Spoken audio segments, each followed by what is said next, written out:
Obéis.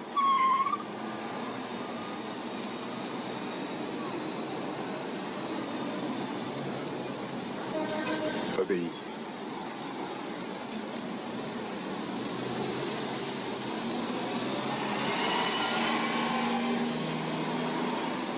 Passez vos vacances aux Caraïbes. Marie-toi et fais des enfants.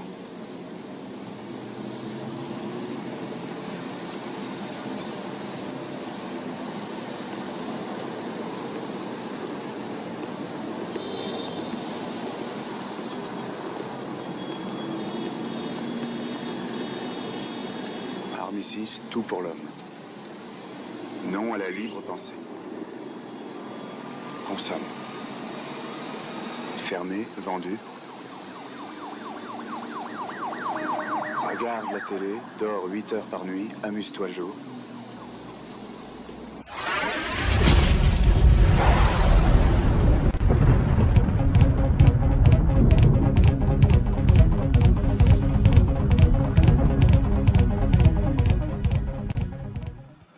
Tu le prends le bouquin ou pas?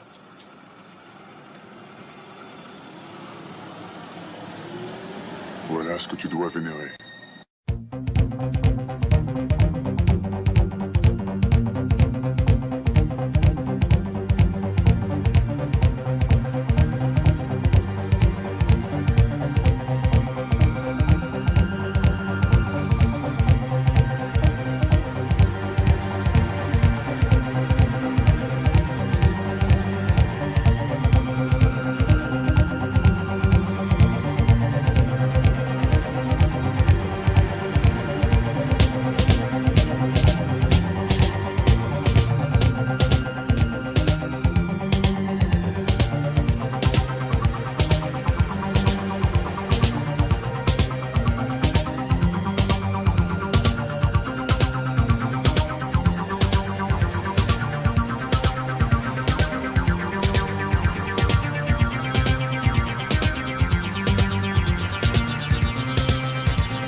Dors. Oui. Dors. Dors. Oui. Dors. Oui. Oui. Je suis déprimé, je sais pas quoi faire. Défonce-toi, ça vaut le coup. Ah, tu dis ça, mais t'as eu une promotion. Ton tour viendra, ne t'en fais pas. L'Amérique change, on le sent bien. Notre pays est à l'aube d'une ère nouvelle, une ère de dynamisme. Ce vieux monde cynique est dépassé et nous n'en voulons plus. Nous avons foi en nos dirigeants et nous sommes optimistes quant à l'avenir. Nous leur faisons confiance car c'est le seul moyen de vivre en parfaite harmonie avec nous-mêmes et nos concitoyens. Il n'y a pas de limite. Nous Ah, je devons me combattre doutais qu'il pour la dirait un truc dans le reconnaissance de genre. notre nation.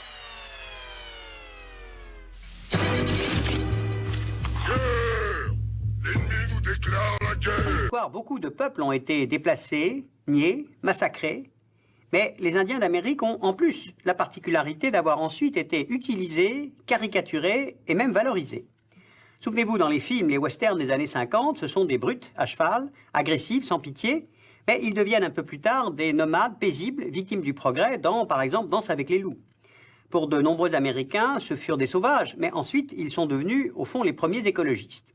Alors voyons avec quelques cartes comment les États-Unis ont éradiqué puis avalé ces Indiens qui les précédaient. Mais d'abord, d'où venaient-ils? Ce sont à l'origine des peuples d'Asie qui ont rejoint l'Amérique par la mer ou par la terre. Soit des populations de pêcheurs qui longeaient les côtes, soit des populations de chasseurs passant le détroit de Bering à pied, qui était à sec lors de la dernière période glaciaire. La date à laquelle cet homme asiatique est apparu dans le Nouveau Monde américain est très imprécise. Les archéologues établissent la datation de leur présence entre moins 40 000 et moins 10 000 ans. En tout cas, ce qui est sûr, c'est que des sociétés organisées et différenciées culturellement étaient présentes en Amérique du Nord et du Sud à partir de 11 000 avant Jésus-Christ. L'Amérique n'a donc jamais été un continent vide, contrairement à ce que pensaient les pères fondateurs, les Pilgrim Fathers, puis ce qu'affirmèrent leurs successeurs, les explorateurs, puis les colons. Voici une carte des principales régions climatiques du continent nord-américain. C'est important, le climat, car la culture de ces Indiens les conduisait à des rapports très étroits avec leur environnement naturel, à une vision très claire de ce qu'un peuple prend à la terre pour vivre et à ce qu'il doit lui donner en retour. Le nord-est est une zone de conifères et de feuillus, de lacs, de torrents, qui s'étend des Grands Lacs et du fleuve Saint-Laurent jusqu'à la vallée du Mississippi et de la baie de Chesapeake. La dureté des hivers ne permet pas l'agriculture. Les tribus vivant là pêchent, cueillent, chassent. Ce sont les Nipissing, les Algonquins, les Iroquois, les Hurons, les Micmacs, qui nomadisaient en canoë d'écorce sur les lacs, déplaçant leurs wigwams coniques faits de branches et d'écorce. Eh bien, ce sont évidemment ces tribus du Nord-Est qui se trouvèrent face aux premiers immigrants venant d'Angleterre ou de France, en particulier des trappeurs pratiquant la traite des fourrures. Plus au sud des Grands Lacs vivaient les Ottawa, les Illinois, les Shawnees. Là, la terre est plus riche, on cultive le maïs, la courge, les haricots. Au sud-est, une zone plus arrosée, beaucoup de marais et de mangroves, la faune est variée et les sols fertiles. Les Indiens deviennent là agriculteurs, sédentaires. Ils obtiennent même 2 récoltes par an de maïs et de tournesol. Ceux de la côte faisaient pousser des bananes, de la canne à sucre, du tabac qu'ils fumaient. Ce sont les Séminoles, les Choctaws, les Natchez, les Cherokees, les Chickasaws. La partie centrale du pays est formée de plaines et de prairies. Là, d'énormes troupeaux de bisons se déplaçaient librement, sans obstacle naturel, se multipliaient car vivaient sans prédateurs. Ainsi, les Indiens des plaines, les Sioux, les Blackfoot, les Cheyennes, les Pawnees, les Comanches, vivaient par le bison. La viande pour manger, la fourrure pour s'habiller, la peau pour la maison. Au sud-ouest, la pluie est rare, les terres sont arides. C'est une région de plaines sèches, de canyons. Là vivaient les Hopis, les Navajos, les Pueblos, les Apaches du sud. Ce sont des tribus d'agriculteurs sédentaires qui cultivent le maïs, le coton, tissé et teinté par les femmes Hopis. Ils chassaient le petit gibier, se déplaçaient peu, vivant dans des maisons de terre que l'on peut encore voir aujourd'hui au Nouveau-Mexique ou en Arizona. Alors on le voit sur les cartes, cet immense continent renferme une grande diversité climatique qui induit des modes de vie économiques et culturels très différenciés entre tribus, mais avec un point commun entre elles, elles n'occupent pas leur territoire en permanence.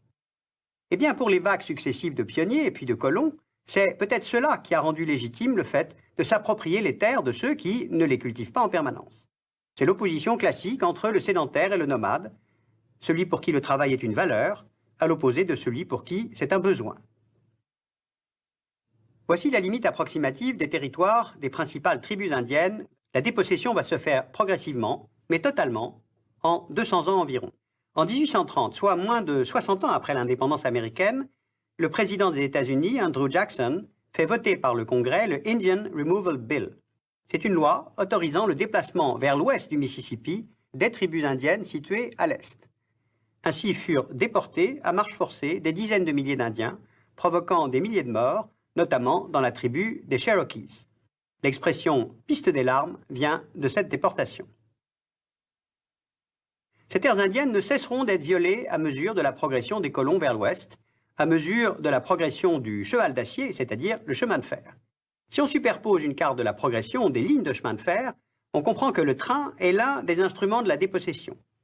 Les lignes du chemin de fer partent naturellement de l'est des États-Unis, avancent vers le centre, arrivent à l'ouest, progressant dans l'espace, mais aussi dans le temps.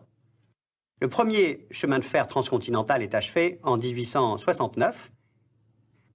Les équipes de construction du train sont ravitaillées par la viande fournie par les massacreurs de bisons, comme Buffalo Bill. Par exemple, le Kansas Pacific organise à partir de 1868 des traversées pour tirer sur les bisons depuis les wagons du train aménagés à cet effet. Les bêtes sont laissées au sol, au mieux mortes, au pire blessées. Sachez qu'entre 1800 et 1890, le nombre de bisons en Amérique passe de 75 millions de têtes à 800. Massacrer le bison, c'est chasser les Indiens des plaines. C'est leur supprimer leur principale ressource. Et l'avancée des Américains vers l'ouest va peu à peu faire disparaître les Indiens de ces terres. En 200 ans, ils ont été expropriés, confinés dans des réserves, puis acculturés, christianisés, décimés par les maladies ou par l'alcool. On comptait entre 1 et 12 millions d'Indiens avant l'arrivée des Blancs, Eh bien, au moment du massacre final de Wounded Knee Creek de 1890, ils sont 250 000, selon le recensement de 1896. Voici maintenant une carte montrant les réserves actuelles au XXIe siècle. Elle n'est pas précise, car beaucoup d'Indiens vivent en ville, et la mixité s'est largement développée depuis plusieurs décennies aux États-Unis. Car dans le cas des Indiens, on ne peut parler seulement des survivances du passé, comme lorsque je vous parle des Incas. Non, les Indiens d'Amérique ont conservé une culture qui les inscrit partiellement dans le monde moderne, des qualités d'adaptation qui leur ont permis de survivre au génocide. Alors comment les appeler à propos ces hommes, ces peuples? Eh bien, Indiens, bien sûr. Sauf que le mot indien est dû au fait que Christophe Colomb s'est trompé de direction. En débarquant en décembre 1492 dans la Caraïbe, il pensait avoir atteint le passage vers les Indes, par l'ouest, alors qu'il découvrait, par erreur, l'Amérique, d'où ce nom d'Indien. Première méprise. Au nom de la couronne d'Espagne, je revendique cette terre et la baptise United States of America. Yeah! Les conquistadors sont chaleureusement accueillis par les indigènes qui les prennent pour des dieux. C'est donc en toute logique que les Espagnols commencent à massacrer, violer et piller tout ce qui se trouve sur leur passage. Tu le caches où ton pétrole, enfoiré? Patron, c'est l'or qui nous intéresse pour l'instant. Et puis de toute façon, d'autres Européens avaient déjà découvert l'Amérique avant lui, mais ça c'est une autre histoire. Ensuite, beaucoup de noms d'Indiens nous sont connus parce que, après tout, ils ont été donnés par les Blancs, arrivés plus tard, et ceci en fonction de caractéristiques physiques et d'observations sommaires. Nez percé, pieds noirs et bien sûr peau rouge. Et puis on peut s'amuser en rappelant qu'avec le politiquement correct, ils furent ensuite nommés Amérindiens, Native People, et aujourd'hui on dit First Nations. Or cette façon de nommer n'est pas anecdotique, elle touche évidemment à l'identité. Songez que l'État de l'Utah ne leur a accordé le droit de vote qu'en 1956. Les Indiens sont aujourd'hui 2 200 000 aux États-Unis, leur démographie est à nouveau en hausse. Ils ont montré depuis la deuxième moitié du XXe siècle une grande capacité de résistance politique, économique, artistique. Et en fait, les Américains ont beaucoup perdu en ne préservant pas ces premiers hommes. Ils se sont souvent contentés de les récupérer, de les utiliser. Dakota, c'est un avion de chez Douglas. Cherokee, c'est une 4x4 de General Motors ou Ford, je ne me souviens plus. Tomahawk ou Apache, ce sont des missiles. Pontiac, c'est une voiture. Et Pocahontas, un film de Disney. L'Amérique est peuplée depuis des milliers d'années par les nations indiennes, dont on voit ici les grandes localisations sur le territoire. Cheyenne, Sioux, Pawnees, Choctaw, Cherokee, parmi d'autres. Arrivent sur la côte atlantique des commerçants de la Compagnie de Virginie en 1607, des pèlerins qui débarquent du navire Mayflower en 1620. Ces colons viennent d'Angleterre, ils fuient l'intolérance de l'Église anglicane, d'autres viennent d'Irlande, d'Écosse, de Hollande, de Suède. Ces Américains, nés de l'Europe, vont développer le long de la côte atlantique 13 colonies de la couronne britannique. Et avec un flux constant d'immigrants venant d'Europe, leur population atteint quelques 3 millions d'habitants en 1776. Alors comment, à partir de ces données de base, se forment les États-Unis d'Amérique? Ces 13 colonies font leur unité contre Londres lorsque les Britanniques entendent lever de nouvelles taxes sur le commerce pour financer les guerres en Europe, mais peut-être plus encore lorsqu'elles refusent l'édit du roi George III qui déclare que la colonisation est terminée et ne peut s'étendre au-delà de la chaîne des Appalaches. À cet interdit s'ajoute une donnée géographique. Cette chaîne des Appalaches constituait une barrière naturelle, cela imposait de s'étendre vers le sud, donc il faudra attendre l'exploration d'une vallée orientée est-ouest, le Cumberland Gap, permettant aux chariots de s'engager vers l'ouest. 1776, c'est la date de déclaration d'indépendance qui s'ouvre avec la guerre entre Anglais et Américains. La paix est signée en 1783. Alors commence ce qu'on a appelé la conquête de l'Ouest. Une triple guerre contre les grands espaces naturels, les monarchies européennes et les nations indiennes. Les Indiens présents en Amérique sont divisés, il n'y a pas de pouvoir central. Les tribus ont rarement formé de coalitions anti-blancs, et ces espaces des tribus indiennes vont se réduire à mesure de la progression des Américains. En moins d'un siècle, les États-Unis acquièrent par traité, par achat ou par la guerre toutes les terres permettant de former un territoire contigu, soit est-ouest de l'Atlantique au Pacifique et nord-sud des Grands Lacs au Rio Grande. 1783, 1867, la rapidité est stupéfiante, c'est cela sans doute que les Américains considèrent comme leur destinée manifeste. Alors pour arriver à ce résultat, 3 grandes acquisitions vont assurer la continuité territoriale du futur État. Au terme de la guerre d'indépendance, la première grande acquisition se fait lors du traité anglo-américain de Paris de 1783. C'est un territoire entre la chaîne des Appalaches et le Mississippi qui s'ajoute aux 13 États d'origine. En échange, Londres obtient l'absence de revendications américaines sur les possessions britanniques au nord. C'est là l'origine de 2 États anglo-saxons séparés en Amérique du Nord. Ce sera le futur Canada. Deuxième grande acquisition, un vaste territoire aux contours mal connus, mal cartographiés, appelé Louisiane, du nom du roi de France, Louis XIV. Les Américains l'acquièrent pour 15 millions de dollars de l'époque, car en 1803, la France de Napoléon se prépare encore à la guerre contre l'Angleterre et n'a plus les moyens de ses ambitions outre-Atlantique. Il était sans doute plus urgent pour Napoléon de renforcer les États-Unis en Amérique pour pouvoir affaiblir les Anglais en Europe. Alors cette acquisition est une avancée commerciale majeure pour le gouvernement américain, car elle débouche sur le delta du Mississippi et le port de la Nouvelle-Orléans, donc sur le golfe du Mexique. Au sud-est, entre 1810 et 1819, l'Espagne, qui est présente en Floride, cède peu à peu sa souveraineté sous la pression combinée d'incursions militaires privées, la pression démographique des colons et la pression diplomatique.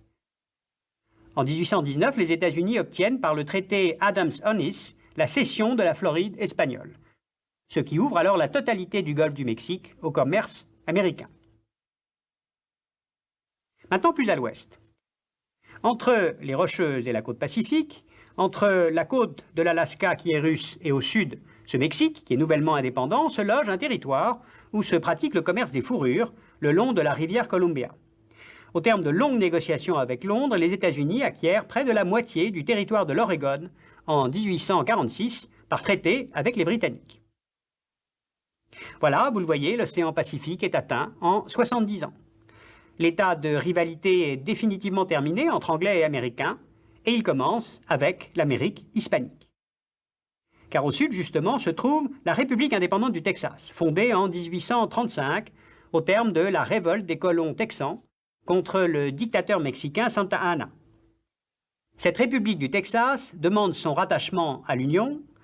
Le président démocrate James Polk accepte d'annexer le Texas en 1845, ce qui provoque précisément la guerre entre les États-Unis et le Mexique. Les Américains sont vainqueurs en 1848. Polk peut, en position de force, négocier avec le gouvernement mexicain l'achat d'un énorme territoire qui formera ensuite les États de Californie, du Nevada, Utah, Arizona, une partie du Colorado et le Nouveau-Mexique. Le Mexique, indépendant depuis 1821, perd en 1848 40% de son territoire. Eh bien, pour les États-Unis, c'est cette troisième grande acquisition dont je vous parlais. En 1853, les États-Unis achètent la petite bande dite de Gadsden pour faciliter le tracé des lignes de chemin de fer. Et enfin, en 1867, l'achat de l'Alaska à la Russie relève de l'opportunité d'une négociation avec Saint-Pétersbourg, très désireuse de vendre ce morceau de territoire acquis grâce aux compagnies de commerce de fourrure russes. L'accord avec la Russie est conclu le 30 mars 1867 pour 7 millions de dollars de l'époque. On peut d'ailleurs s'amuser à réfléchir aux conséquences pour Washington si l'Alaska n'avait pas été achetée aux Russes et si elle avait été soviétique pendant la guerre froide.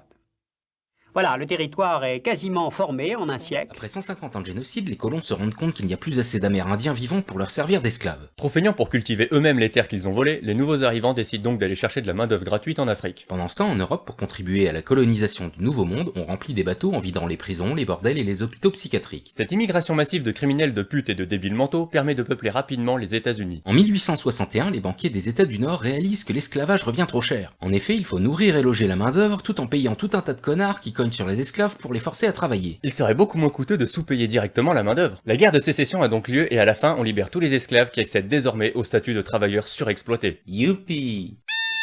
N'oublions pas la guerre de sécession qui a ravagé le pays entre 1861 et 1865. Elle a opposé les États du Sud, les confédérés, qui voulaient faire sécession car favorables au libre-échange et au maintien de l'esclavage comme source de main-d'œuvre, aux États du Nord, dits États de l'Union, favorables au protectionnisme et à l'abolition de l'esclavage. On a évité de peu d'avoir là deux États-Unis d'Amérique. Car évidemment, la fin de l'esclavage ne signifie pas la fin de la souffrance du peuple noir aux États-Unis. Les Blancs ne voulant pas leur accorder tous leurs droits, ils mettent en place un système ségrégationniste et on continue bien sûr les persécutions, lynchages et autres sympathiques coutumes du folklore sudiste. Grâce à la création d'une association culturelle fort sympathique, le Ku Klux Klan. Yeah! L'apartheid durera aux États-Unis jusqu'en 1960. Les cavaliers du Ku Klux Klan ont encerclé notre maison à Omaha, dans le Nebraska. Ils avaient des fusils et criaient à mon père de sortir.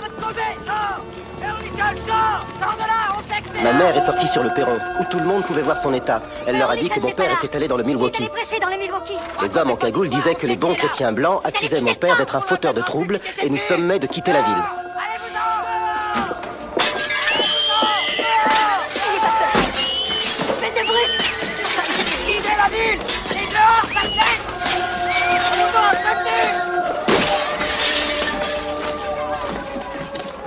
Ils brisèrent toutes les vitres à coups de crosse avant de s'enfuir dans la nuit. Ils disparurent dans le clair de lune aussi brusquement qu'ils étaient apparus.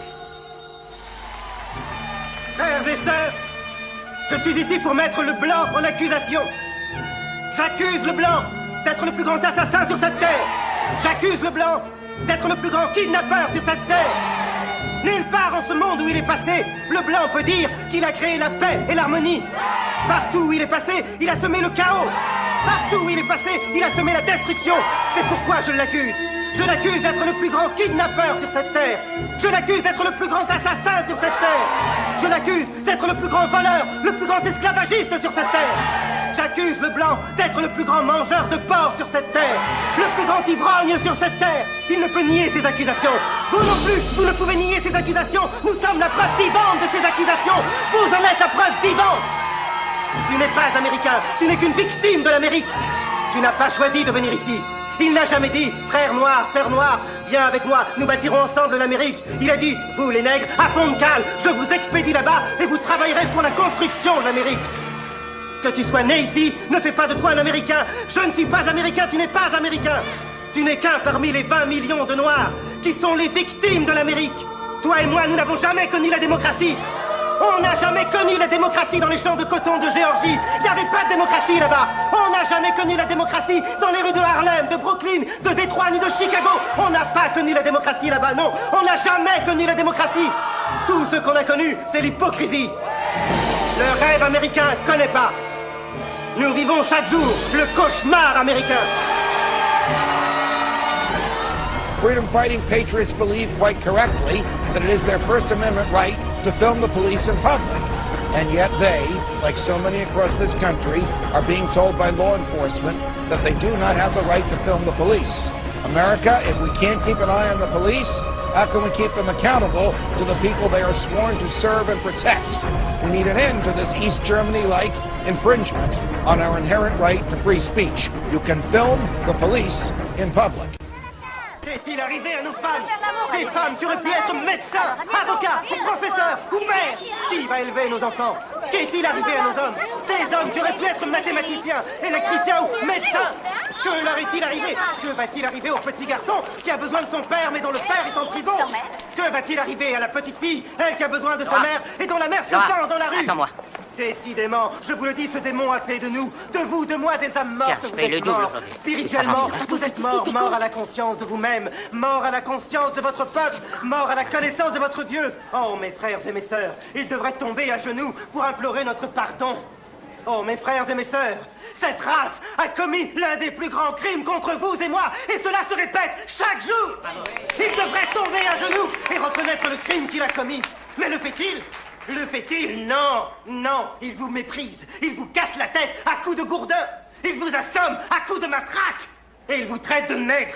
Oui, mes frères, il nous insulte, il nous traite de moricots, de négros. 400 ans, ça suffit. Vous supportez, vous courbez les chines, vous baissez la tête depuis 400 ans. Je crois qu'il est temps de se lever. Oh oui, je crois qu'il est temps de se lever. Je suis avec toi, frère. Oui, c'est bien. Merci, frère. Merci. Get away with that. White America was shocked at what they saw police doing to Rodney King. Black America would have loved to have been shocked by what they saw police do to Rodney King, but Black America only could have been shocked if what the police did to Rodney King was something completely alien to their community experience, was something they couldn't imagine the police doing in their community. There's a Rodney King every day in this country, and Black America has always known that. Everything those cops did, they've done to someone else when there were no video cameras rolling. They've done it, and they've gotten away with it. They know just how much assault and battery their department will let them commit. They know just how many false arrests their department will let them do. They know just how much latitude their department gives them on abusing citizens.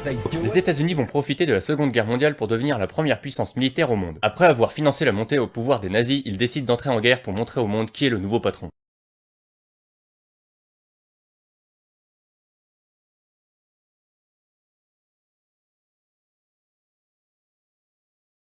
La première dimension vraiment internationale qu'acquièrent les États-Unis est liée à la Première Guerre mondiale. Malgré les promesses de neutralité du président Wilson, deux facteurs entraînent le Congrès américain dans le conflit en Europe. Soutenir le Royaume-Uni, les intérêts commerciaux et financiers américains sont très importants dans ce pays, et puis la décision allemande de couler tout navire allié croisant au large des côtes anglaises, une menace qui est prise très au sérieux avec le torpillage du paquebot Lusitania, à bord duquel se trouvaient des centaines d'Américains. Alors le Congrès déclare la guerre à l'Allemagne le 6 avril 1917. Les États-Unis mobilisent 4 millions d'hommes, en envoient la moitié en Europe sous les ordres du général Pershing et en perdent quelques 100 000. Cette intervention implique définitivement les États-Unis dans les affaires internationales. Ils se veulent les défenseurs des idées démocratiques, l'industrie américaine sort renforcée par l'effort de guerre, et les États-Unis deviennent, après 1919, les premiers créanciers au monde.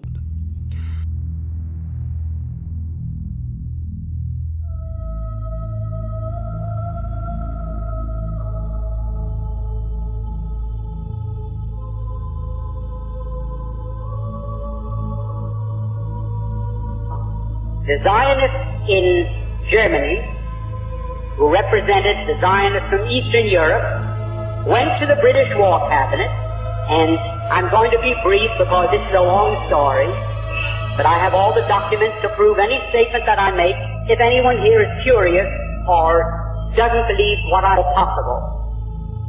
The Zionists in London went to the British War Cabinet, and they said, look here, you can yet win this war.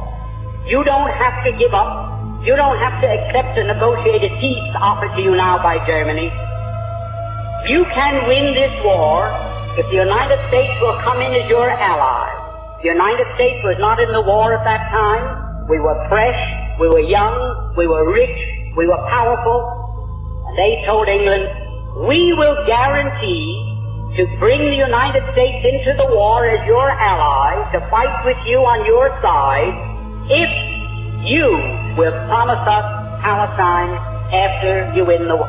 In other words, they made this deal. We will get the United States into this war as your ally. The price you must pay us is Palestine after you have won the war and defeated Germany, Austria-Hungary, and Turkey.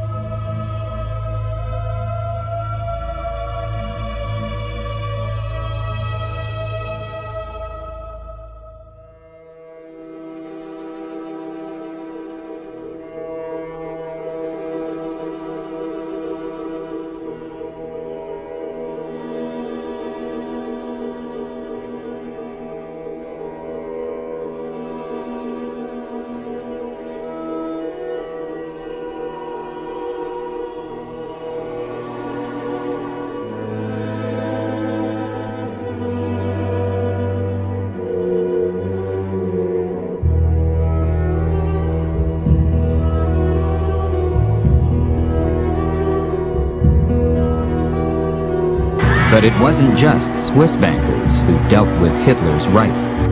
While war raged, there were British and American bankers who continued to do business with the Nazis. The BIS channeled investments from the Allied powers into Germany for the expansion of her economy.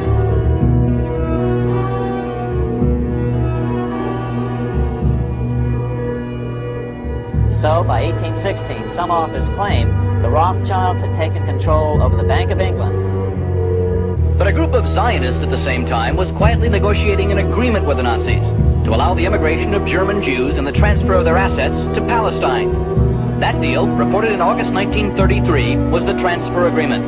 Palestine, sparsely settled by Jews at the time, was radically changed as a result. Revealing secret negotiation between the Nazis and the Zionists in 1933, which allowed German Jews and their assets to go to Palestine. With the rise of Adolf Hitler to power in the spring of 1933, the Jews of the world were faced with a dilemma.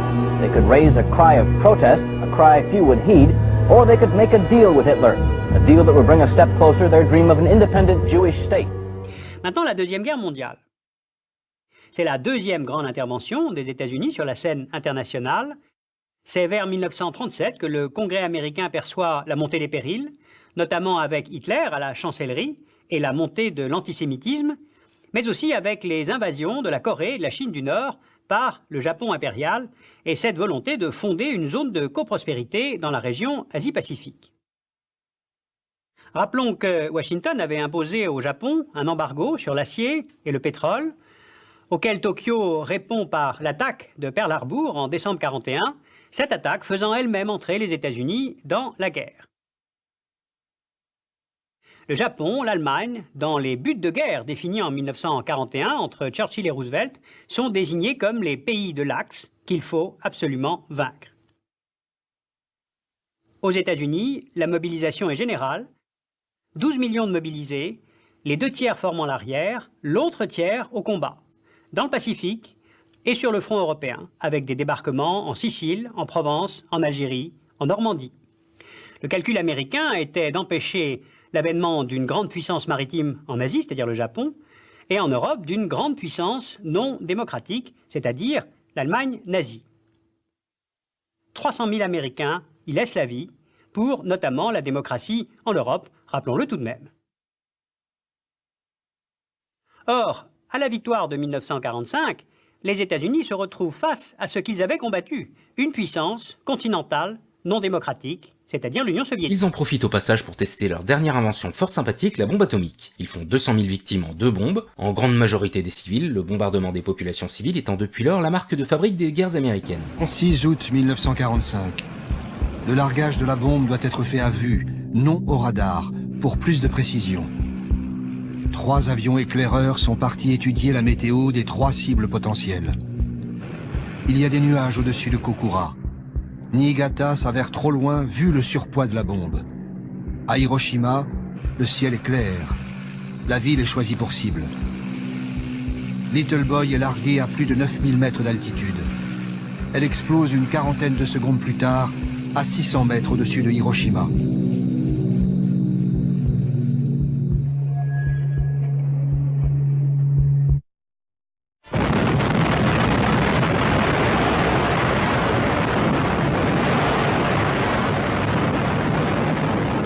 La boule de feu libérée par l'explosion nucléaire atteint la température d'1 million de degrés centigrades. Elle se propage au-delà de la vitesse du son en brûlant tout l'oxygène sur son passage. C'est un soleil en train de naître à la surface de la Terre.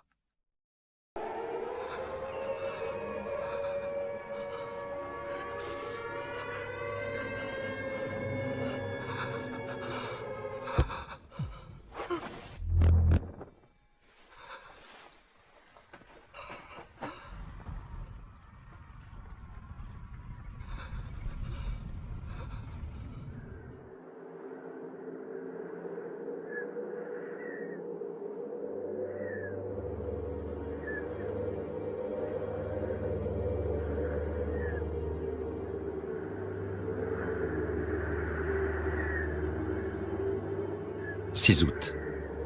Soudain, il y a un éclair, puis un autre. Ombre et reflet, tout a disparu. Il n'y a plus qu'un nuage de poussière au milieu duquel je n'aperçois qu'une colonne de bois qui supportait ma maison. » Hiroshima, 8h15. Le docteur Hachiya se préparait à partir pour l'hôpital. Il note ces phrases dans son journal le jour même de l'explosion. Instinctivement, je me mets à courir, ou du moins j'essaie. Inutilement. Des poutres jonchent le sol. Je me sens extraordinairement faible. Je dois m'arrêter pour reprendre des forces. C'est là que je m'aperçois que je suis complètement nu. Où sont passés mon pantalon et mon maillot? Je regarde mon côté droit, il est tout ensanglanté. J'ai également une blessure à la cuisse. Quelque chose de chaud coule dans ma bouche. Ma joue est déchirée. Le souffle de l'explosion a été d'une puissance inouïe. En un instant, une seule bombe à uranium a rayé de la carte une ville de 350 000 habitants. 4 km² réduits en cendres. Les maisons ont brûlé. Le fer s'est tordu sous la chaleur. Tout se passe comme dans un mauvais rêve. Je vois venir des ombres, des espèces de fantômes qui marchent les bras écartés. Je me demande pourquoi. Tout à coup, je comprends qu'ils sont brûlés et qu'ils se tiennent les bras écartés pour éviter le contact avec leur propre peau. L'explosion a tué 70 000 personnes. 70 000 autres seront emportés par les effets de l'irradiation dans les mois suivants. 200 000 habitants ont survécu. Ce sont les Hibakusha, les irradiés de la bombe atomique.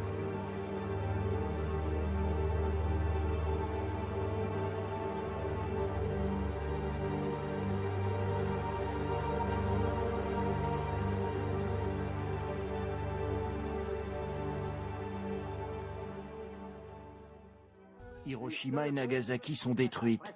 Les États-Unis sont les premiers à posséder la bombe. Pourtant, dans le plus grand secret, Hitler a failli devenir le maître de l'atome. En 1939, le Troisième Reich est à la pointe de la recherche atomique.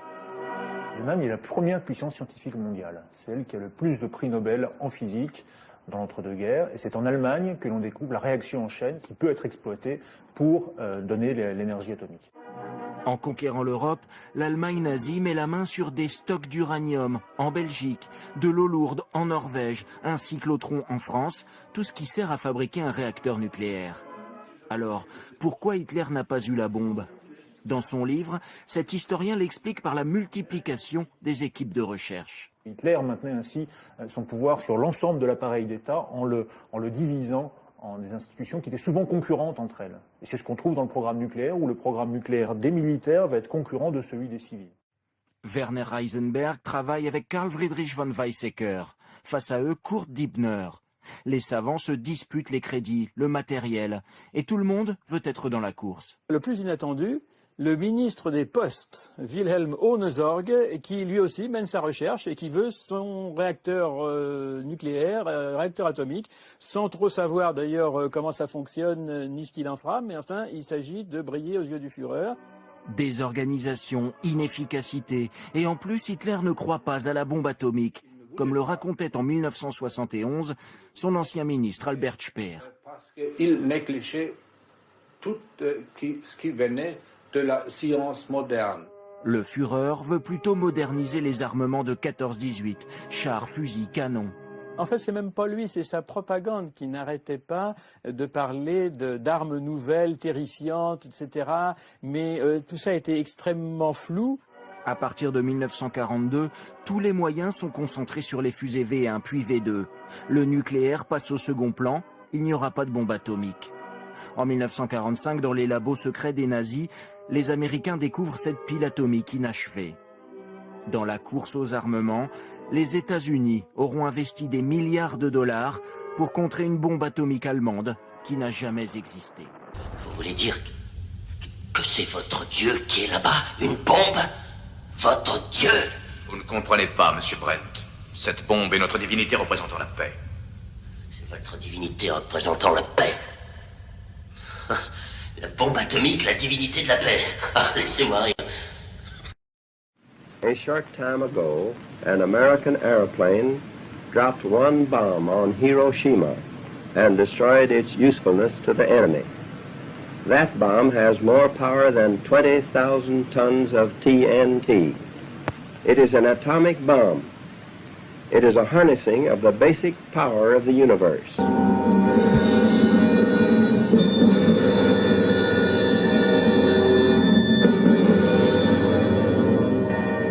Gloire à la bombe et aux saintes retombées qui étaient là au commencement et qui n'auront pas de fin. Que ton feu nous illumine à jamais au plus haut des cieux. Amen.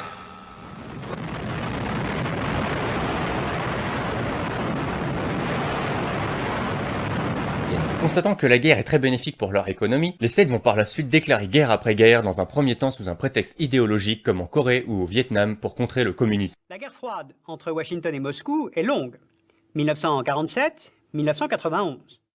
Le monde est alors divisé en deux blocs, stratégiques, idéologiques et économiques. Les interventions américaines sont indirectes, car si l'on se fait la guerre, ce n'est pas frontalement, mais par alliés interposés. À Berlin, lors du blocus de 1948, en Corée, entre 1950 et 1953, à Cuba, lors de la crise des missiles de 1962, au Vietnam, entre 1961 et 1973, en Amérique latine, pour empêcher toute implantation ou survie de tout régime socialiste, au Chili, le soutien au coup d'État du général Pinochet contre Allende en septembre 1973, au Nicaragua, soutien aux Contras, qui menait une guérilla contre le gouvernement sandiniste dans les années 80. En Afrique, Somalie, Éthiopie, soutien à Savimbi en Angola, au régime d'apartheid de Pretoria en Afrique du Sud. Et enfin, soutien à la résistance afghane pour contrer l'invasion soviétique de 1979 en Afghanistan. Pendant 9 ans, l'armée de l'air américaine aura lancé en moyenne une attaque aérienne toutes les 8 minutes. Any sign of life in enemy area is considered military targets.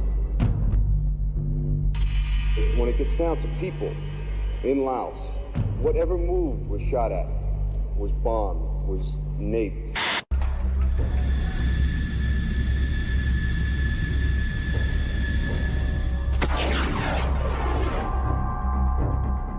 Tous ceux qui n'étaient pas parvenus à se réfugier dans un abri à temps ont été fauchés par des gerbes de pierre ou de terre. D'autres ont été touchés par des éclats d'obus. Certains ont eu les jambes brisées. Et il y avait du sang partout. Les gens baignaient dans le sang.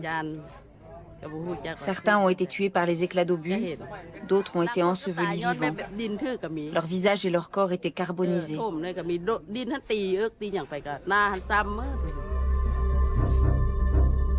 Dans la grotte de Tam Pyu, un missile guidé par faisceau laser extermine la population d'un village entier. 374 personnes. Des hommes, des femmes et des enfants.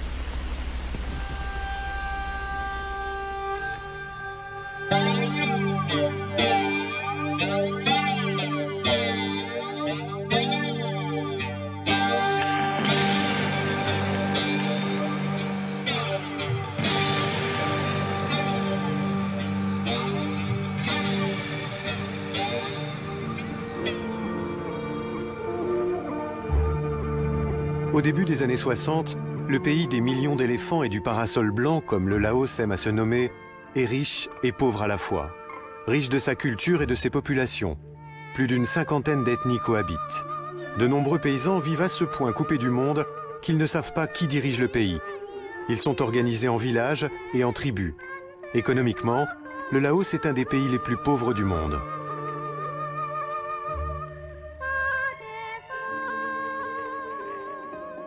Le problème du Laos vient de sa situation géostratégique. Au nord-est, ses pays voisins sont le Nord-Vietnam et la Chine, tous deux gouvernés par les communistes. Depuis 1954, le Laos est politiquement neutre. Mais les États-Unis, qui craignent une expansion communiste dans les pays d'Asie du Sud-Est, vont tenter de passer outre cette neutralité.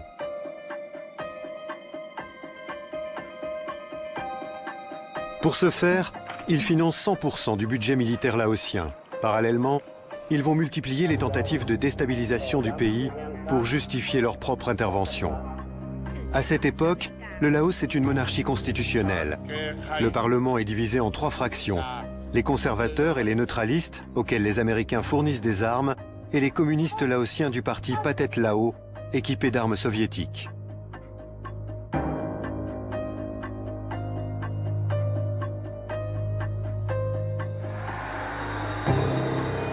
Officiellement, les États-Unis soutiennent le Premier ministre neutraliste Suvarnabhuma. Mais dans le même temps, la CIA livre des armes à un général conservateur.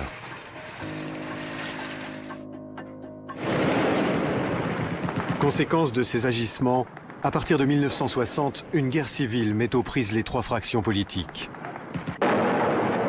La stratégie des États-Unis semble fonctionner.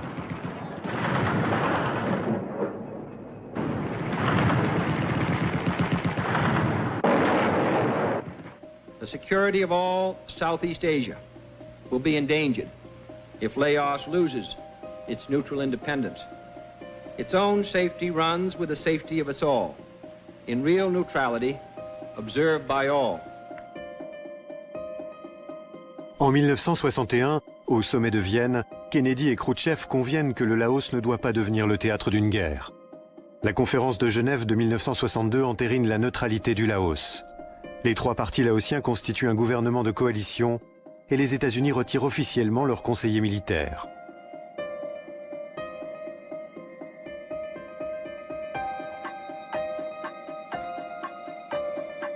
Mais Kennedy joue double jeu. À l'aide d'une carte falsifiée, il stigmatise une soi-disant menace communiste sur l'Indochine.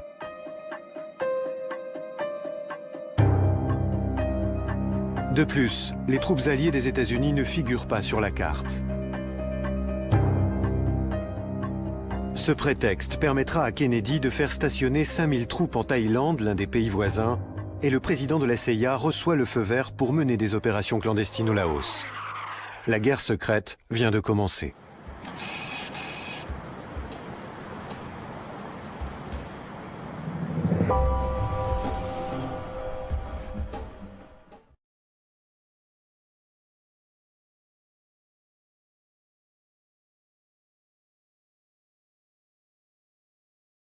Au cours du XXe siècle, on a vu se succéder à la Maison-Blanche des êtres sans scrupules de plus en plus méprisables. Ce n'est pas non plus une coïncidence si le 11 septembre 1990, le président George Bush défend l'intervention militaire en Irak et développe en même temps sa vision du monde pour les décennies à venir. Une vision du monde qu'il baptise le Nouvel Ordre Mondial. A new world order can emerge, a new era, freer from the threat of terror, stronger in the pursuit of justice, and more secure in the quest for peace.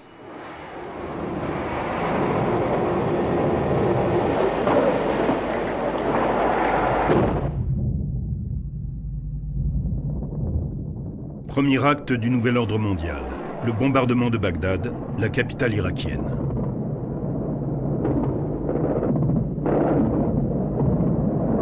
Not again! Not a human life! A human life! Children and elderly and women!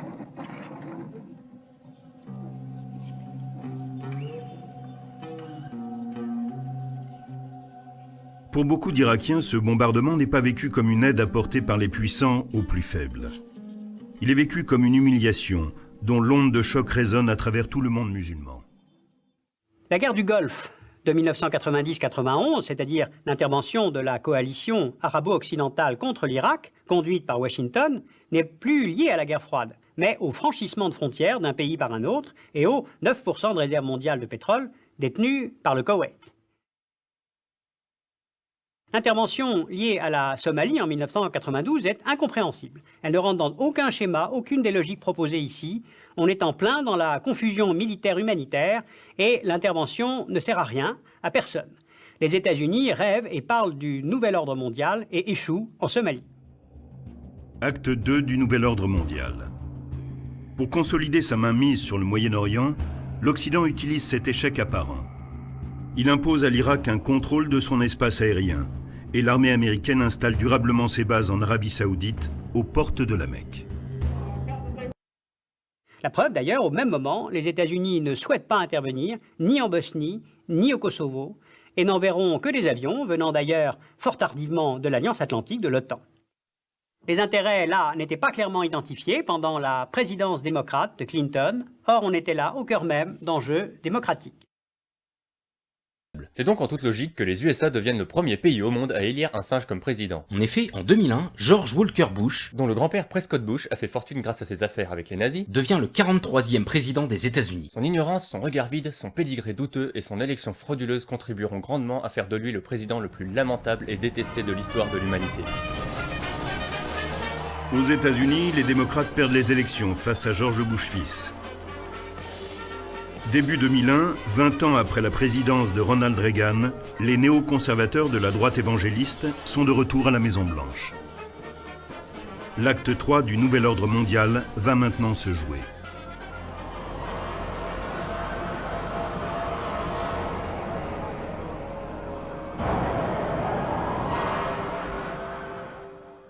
Puis dans un but purement lucratif lié au pétrole. Guerre contre l'Irak, troisième réserve de pétrole au monde, guerre en Afghanistan, qui permet la construction d'un oléoduc qui achemine le pétrole du Turkménistan vers le Pakistan, guerre en Libye, deuxième producteur de pétrole d'Afrique. Le schéma de base est toujours le même, les États-Unis déclarent la guerre à un pays sous prétexte d'y apporter la paix, ils détruisent les infrastructures, volent ses ressources et installent au pouvoir des tarés faciles à contrôler et pas chers à entretenir. The Nazis masterminded the torching of the Reichstag, the German parliament buildings.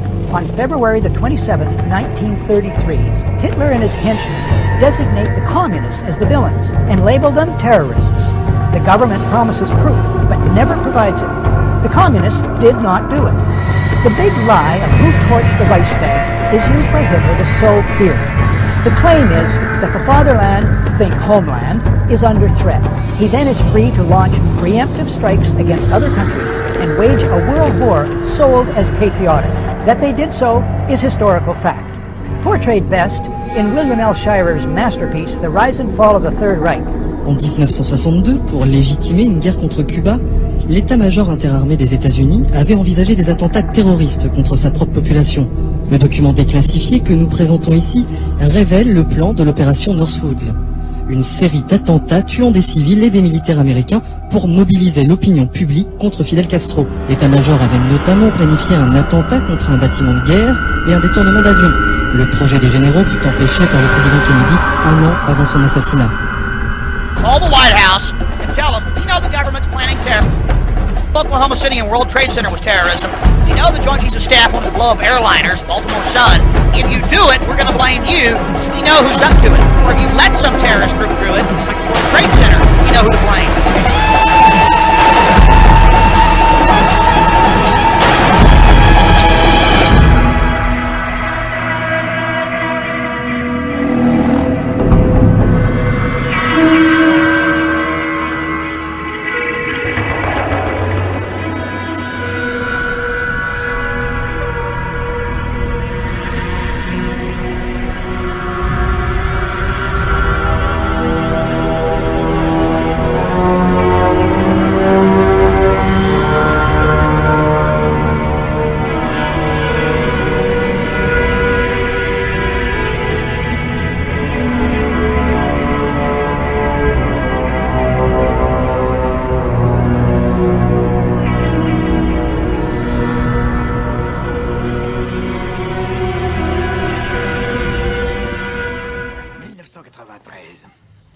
Le World Trade Center a explosé, vous vous en souvenez?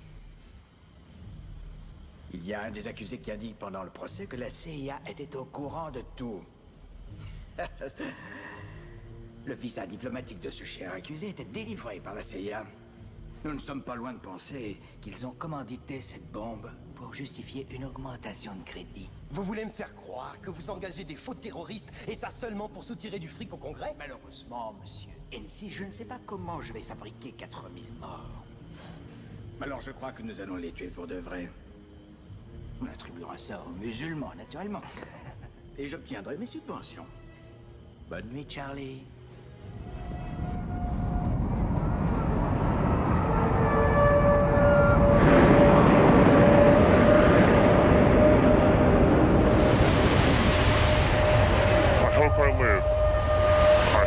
It's coming down on me.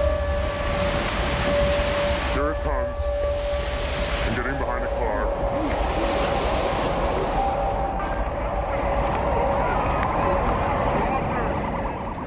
He's the one who told me 11 months before 9/11 happened that there was going to be an event, and out of that event, we were going to invade Afghanistan to run pipelines from the Caspian Sea. We were going to invade Iraq, to take over the oil fields, establish a base in the Middle East, and make it all part of the New World Order. And we go after Chavez in Venezuela.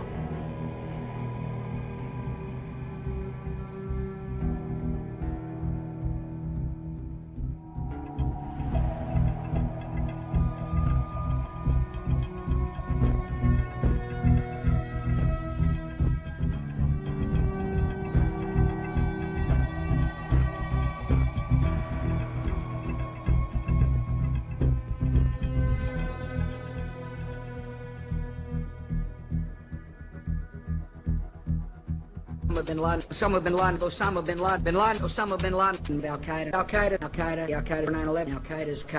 This crusade, this war on terrorism,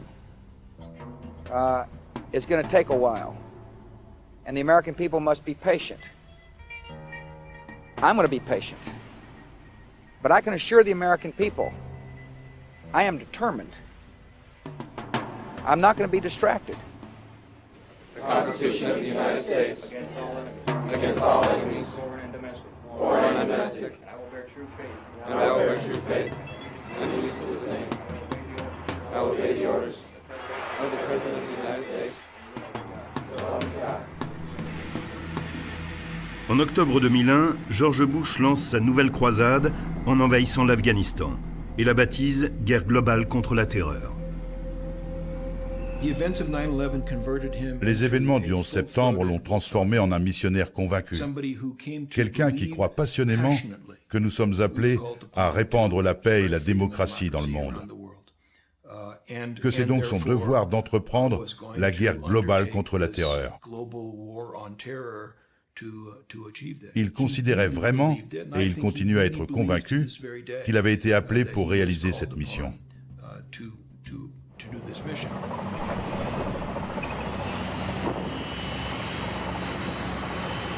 But officiel de l'invasion, débarrasser le pays des talibans, anéantir Al-Qaïda et capturer Ben Laden, mort ou vif. Nous aurions pu détruire Al-Qaïda à ce moment-là, mais au lieu de cela, l'Amérique a détourné son attention pour s'engager sur un autre champ de bataille, la Mésopotamie et l'Irak. Et on a laissé du répit à Al-Qaïda et aux talibans, qui en ont profité pour se reconstruire.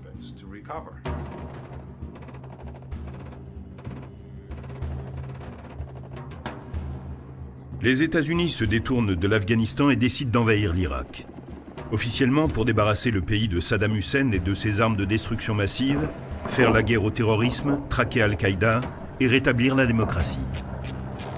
La troisième guerre du Golfe commence. The transition from dictatorship to democracy will take time, but it is worth every effort. Our coalition will stay until our work is done. And then we will leave, and we will leave behind a free Iraq. Malgré la désapprobation des Nations Unies et d'une grande partie de l'Occident, l'administration américaine envoie 50 000 militaires occuper l'Irak.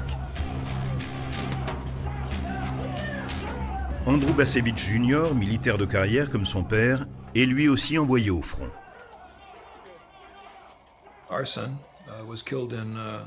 Notre fils a été appelé et il a été tué en Irak en 2007.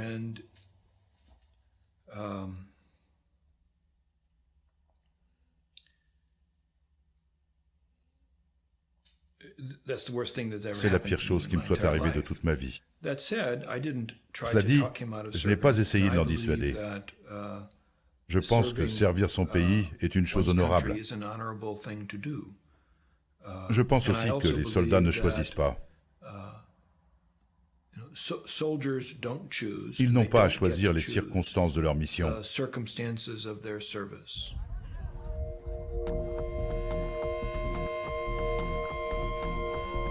Mais après 2 ans de guerre, tout bascule.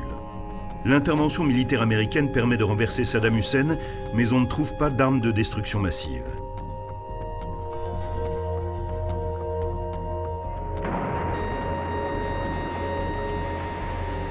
L'Amérique ne parvient pas à enrayer le terrorisme ni à éliminer Ben Laden. Au contraire, Al-Qaïda profite de la guerre pour s'installer en Irak et étendre son rayon d'action.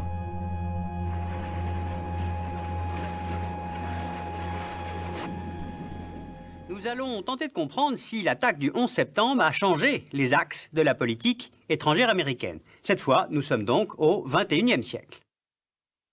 Voici une carte des États-Unis. C'est un pays de 9,5 millions de kilomètres carrés, qui a 285 millions d'habitants. C'est un pays très jeune. Il est indépendant de la couronne d'Angleterre depuis environ 200 ans. Mais c'est aussi un pays très protégé, puisqu'il a eu la chance de ne connaître que 4 fois la guerre sur son sol. Guerre contre les Anglais, lorsque les 13 colonies fondatrices déclarent leur indépendance en 1776. Destruction de Washington par l'armée britannique en 1814. La guerre de sécession de 1861 à 65, qui opposait les États fédérés du Nord aux États esclavagistes du Sud, c'était une guerre civile. Et puis enfin, le 11 septembre 2001. D'où cette perception nouvelle des citoyens américains, celle d'être attaqués et celle d'être vulnérables. Passons à une échelle mondiale. Pour répondre à une attaque, il faut identifier l'agresseur, puis le localiser. Or, si l'on regarde une carte du monde post-11 septembre, on se trouve devant un cas de figure où l'ennemi n'est pas localisable. Ses positions ne sont pas cartographiables. Ici, l'ennemi n'est pas un État, encore moins une armée. On est dans un schéma stratégique assez nouveau, celui d'une guerre déterritorialisée, où l'ennemi n'a pas de territoire, ou bien plusieurs. En somme, la nouveauté, c'est que la géographie ne sert plus à faire la guerre. Nous sommes là face à un réseau de terroristes, se disant de mouvance islamiste, et qui légitiment ses actions au nom d'une guerre sainte anti-occidentale. On doit donc clairement distinguer le terrorisme d'Al-Qaïda des mouvements palestiniens ou tchétchènes, car leurs actions ne visent pas les intérêts occidentaux en général, mais ceux de leurs ennemis, israéliens pour les premiers, russes pour les seconds, dans le cadre de conflits d'identité et de territoire, juridiquement circonscrits et négociables. Dans les discours, Arafat n'avait absolument pas compris dans quelle mesure l'opinion publique internationale allait mettre dans le même sac les terroristes qui ont attaqué les tours jumelles de New York et le Palestinien qui se fait sauter dans un autobus à Tel Aviv ou Jérusalem, et le militant du Fatah qui prend une Kalachnikov pour tirer sur des colons ou des soldats. Dans l'esprit de la population israélienne, tout ça était mis dans le même sac. Je crois que c'est un ancien patron du Mossad qui a dit que le 11 septembre était de ce point de vue-là pour la politique israélienne un véritable miracle.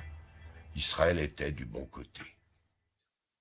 Les attentats d'Al-Qaïda se sont portés à New York et à Washington, donc le 11 septembre 2001, déjà sur le World Trade Center en 1993, au Kenya, en Tanzanie, au Yémen, en Tunisie, au Pakistan, sur un pétrolier français au large du Yémen, à Bali, plus tous les attentats déjoués à l'avance que l'on ne connaît pas. Dès lors, quelle réponse? Sur quel champ de bataille?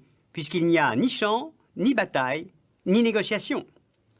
Tentons de cerner la stratégie américaine. Elle est faite d'attaque et de défense, c'est-à-dire d'interventionnisme et d'isolationnisme, ce qui est somme toute assez classique dans la politique américaine. D'abord l'interventionnisme. La première réponse au 11 septembre porte la guerre en Afghanistan, là où se trouve l'agresseur présumé, un Saoudien nommé Oussama Ben Laden.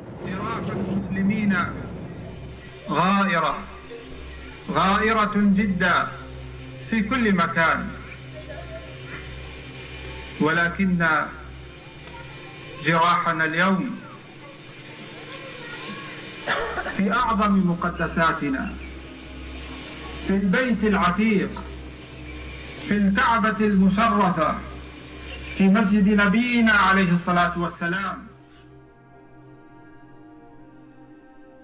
The continued presence La présence continue des troupes occidentales, en particulier en Arabie Saoudite, s'est transformée en cri de ralliement pour les islamistes et les djihadistes. Al-Qaïda s'est mis à utiliser l'argument que les trois lieux de l'islam étaient maintenant sous occupation. La Mecque et Médine par les forces américaines en Arabie Saoudite et Jérusalem par les forces israéliennes en Palestine. Alors si l'opération en Afghanistan est politiquement un succès, avec la chute du régime taliban et l'installation d'un régime ami à Kaboul, il est en revanche très moyen sur le plan militaire, puisque ni le Mollah Omar ni Ben Laden n'ont été retrouvés. Ensuite, identification des menaces potentielles. Les États-Unis ont déclaré qu'il existait dans le monde un axe du mal, constitué par la Corée du Nord, l'Iran, l'Irak. On note d'ailleurs que le Pakistan n'est jamais nommé. Et ces pays auraient des moyens de destruction massifs, nucléaires, chimiques, bactériologiques, avec des intentions politiques belliqueuses. Mais contrairement à l'empire du mal dont parlait le président Reagan à propos de l'Union soviétique, Et contrairement à l'Axe, formé pendant la Deuxième Guerre mondiale par l'Allemagne nazie, l'Italie fasciste et le Japon militariste, les pays de l'Axe du mal n'ont pas de coordination stratégique ni d'objectifs convergents. Ils ne forment pas de coalition organisée, contrairement à ce qu'induit le terme d'Axe que le président Bush n'a pas choisi évidemment par hasard. Alors pour répondre à ce risque d'attaque nucléaire ou chimique, les États-Unis tentent de réaliser le vieux rêve de l'invulnérabilité. Pour cela, ils construisent un bouclier antimissile qui couple détecteurs et intercepteurs de missiles qui, d'ici 2015, devrait être positionné en Nouvelle-Angleterre, à Cape Cod, dans le Dakota du Nord, en Alaska, à Fort Greely et à Shemya, à Beale, en Californie, à Hawaï, à Thule Air Base, au Groenland, à Flying Dale, en Angleterre, et en Corée du Sud. Ce bouclier est la suite technologique et politique de la guerre des étoiles, lancée dans les années 80. Il s'agit d'intercepter en vol les missiles lancés vers le territoire américain et vers ce territoire uniquement. C'est la deuxième caractéristique de la politique étrangère américaine, l'isolationnisme. Mais on touche là à certaines limites de la stratégie américaine. Face aux armes blanches et aux sacrifices des kamikazes, le bouclier antimissile est de peu d'utilité. Autrement dit, il n'existe pas de solution technologique ou militaire aux violences et aux recherches d'identité. Il faut, pour y répondre, analyser leurs origines, leurs mécanismes, leurs moteurs. Certains sont financiers, d'autres politiques et parfois même psychologiques. Prenons l'exemple évident du Proche-Orient. On connaît l'impasse de la situation entre Israéliens et Palestiniens, et chacun sait bien au fond que si cette configuration géopolitique est laissée en l'état, on n'aura pas traité les racines des frustrations, donc des agressions potentielles. Les mêmes causes produiront les mêmes effets. Et pourtant, on observe que les démocrates américains s'attaquent plus volontiers aux causes qu'aux seuls effets, tout en restant parfaitement fidèles à leurs alliés de l'État hébreu. C'est sous la présidence démocrate de Carter que sont signés les accords de paix entre Israël et l'Égypte. C'est sous la présidence démocrate de Clinton que sont signés les accords d'Oslo et le traité de paix israélo-jordanien. À l'échelle mondiale maintenant, ce 11 septembre tout de même achève de faire basculer l'adversaire soviétique d'hier en allié russe d'aujourd'hui. Les États-Unis ont besoin de ce nouvel allié énergétique. Ils ont besoin du silence russe sur la présence américaine en Asie centrale ou sur l'élargissement de l'OTAN. Cela vaut silence américain sur la barbarie russe en Tchétchénie. Ce redéploiement énergétique américain s'explique aussi par la position pour le moins ambivalente des dirigeants saoudiens sur le plan politique, mais aussi sur le potentiel de pétrole détenu par l'Irak. Alors pour conclure sur une carte, lorsque l'on constate où se trouvent les zones sensibles à l'échelle du monde, il y a un paradoxe que je voudrais souligner. Les Balkans, le Maghreb, le Proche-Orient, le Moyen-Orient et même le continent africain qui demeure fragile, eh bien, on voit que c'est l'Europe qui se trouve à proximité de ces zones fragiles. Or, depuis 1990, la part du produit intérieur brut consacrée à la défense par les pays de l'Union européenne a baissé de près de 25% selon les pays. L'écart entre ces deux grandes puissances, États-Unis et Europe, va sur les questions de défense en s'accroissant. Le budget de la défense américain ne va pas cesser d'augmenter d'ici 2007. Et il faut savoir que près de 40% des dépenses de défense dans le monde sont opérées par les États-Unis d'Amérique. Il ne s'agit pas du tout de s'en réjouir, mais de souligner que c'est tout à fait insuffisant de critiquer systématiquement l'interventionnisme des États-Unis, tant que nous, Européens, refusons de tenir notre rôle de stabilisateur politique à l'extérieur de nos frontières. Alors, si je me résume, isolationnisme, interventionnisme, suprématie stratégique, et puis un unilatéralisme assez net qui se décline par notamment le refus de signer le traité d'interdiction des mines antipersonnelles, de contrôler les investissements dans les paradis fiscaux, pourtant cet argent est le nerf du terrorisme, de limiter les émissions de CO2, c'est le protocole de Kyoto, de ne pas permettre la création d'une cour pénale internationale, de ne pas respecter les conventions de Genève dans la prison de Guantanamo. Je pourrais ainsi allonger la liste. Tout cela sans doute parce qu'il y a amalgame entre sécurité américaine et sécurité internationale. Cette conception stratégique consiste à repolariser le monde. Il y a ceux qui coopèrent avec les États-Unis dans leur lutte contre le terrorisme et les autres. Il n'y a pas de voie médiane.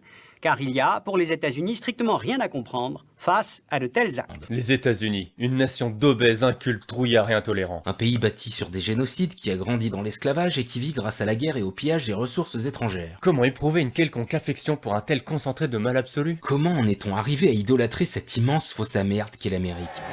Le rêve américain connaît pas. Nous vivons chaque jour le cauchemar américain.